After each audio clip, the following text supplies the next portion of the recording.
জান কোনোদিন আমাকে ছেড়ে যাব না তো? না জান, আমি তোমাকে ছেড়ে কখনো যাব না। আচ্ছা ঠিক আছে। জান আমাকে তো বিয়ে করবো তো নাকি?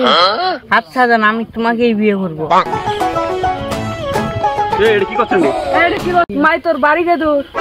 কিরে তুই ইয়ার বেটা না রে? হ্যাঁ। তা এটা কি করছিস? বেটি ছাগলে হচ্ছে আর চেয়ারম্যান চলতে রে আজকে বিচার করবো হবে। এই সোহেল ভাই, এই যে তোর বেটা এটা বেটি ছাগলে ধরা পড়িয়ে তুই তাড়াতাড়ি এঠে আতো। এই যে আমার বসে আছি। হ্যাঁ হ্যাঁ এঠে হ্যাঁ ধরা পড়িয়ে আর খেত লাগাতেন তো তোমার চেয়ারম্যান ডালু লাগাতেন। আচ্ছা লাগাও লাগাও আমি যাচ্ছ। এই বেড়া মোর খালি কাম পাই না, ইলা আকাম কাম করে বেড়াছে আমুক বেশ যদি হয়েছে যে আলা চেয়ারম্যান ডালু ধুয়ে দিয়ে উঠে আলা অপমান হদি ইলা মোক আর ভালো লাগে না। তার জন্য ইয়াক আমি বেহা দিয়ে দিমি, আই বেহাই দিয়ে দিমি ইয়াকে।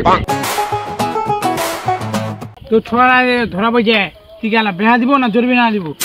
চেয়ারম্যান সাহেব মেয়ে এত জরিমানা দিয়ে আপনি মোর ছোয়াটা বারে বারে এরকম করছে, এলে আমি জরিমানা দিমনি। মেয়ে ছোয়া মানে বোমা হইলি যে তোমার জীবনটা বেরোছে, জীবনটা আমি নষ্ট করবা দিমনি। না বা আমি বিয়ে করবো নি।